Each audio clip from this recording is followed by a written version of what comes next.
Good afternoon, State Board of Education. Thank you for the opportunity to be able to appear before you again. I'm here to give testimony concerning teacher attrition in the District of Columbia and how this impacts our scholars and families. Some known factors that exist that influence educators' decision to leave education in a district include lack of support and mistreatment, prejudice and discrimination based on sexual orientation, and safety concerns, just to name a few. I would like to give testimony in regards to additional concerns that exist in the district that are experienced by educators and influences their decision to leave the area. As you already know, I am an educator at Center City Public Charter Schools, and was one of the 3 finalists for the 2019-20 school year DC Teacher of the Year. For several concurrent years, my campus has lost effective educators. My school does not experience the same challenges as others does as it relates to climate and culture, because the administrators and the staff have worked hard to build a truly supportive community. Although my school is an amazing place to work, we still experience turnover each school year. At times, this has been due to teachers not being able to find affordable housing or child care affordable in the district. As a result, students and parents experience pain and anxiety because the relationships that were developed are now severed.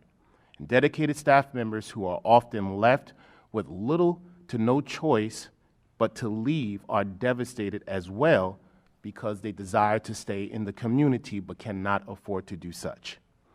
2 weeks ago, I had an arts integrated lesson with our humanities instructors where the focus was dramatic poetry. One of the 3 groups contemplated writing the dramatic poem about teachers who left our campus last year and years prior. One of the students stated that they were still sad because these educators no longer served at our campus. Others agreed in the group. Another student replied, "Yeah, I feel bad too because they understood us and didn't talk down to us, and they listened. Maybe they didn't want to teach us anymore because we were too bad," end quote. Another student said, "It's not fair. Why do teachers keep leaving us though?" End quote. I stopped the lesson to take time to acknowledge the pain and try to help them process what they were still feeling after a couple of years. They knew that the teachers were leaving and didn't have anything to do with them as students, but the students still felt bad and felt anxiety and sadness as it relates to the relationship being severed. And to a student who's already experiencing separation anxiety because a parent is incarcerated, for example, it feels like their teachers don't love them and that they're not worth staying there, so the trauma is real. When an effective and caring educator severs a healthy connection, children experience anxiety and feelings of abandonment.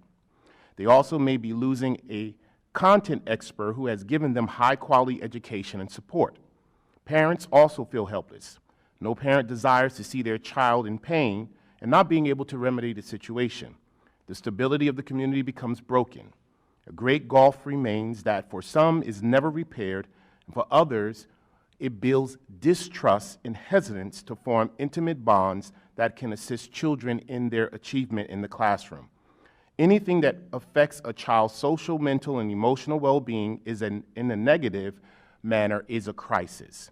I implore this committee to help remedy this crisis that is being experienced by our students and families. There are numerous issues that lend to attrition in the district. Please do not overlook affordable housing and child care for educators as well.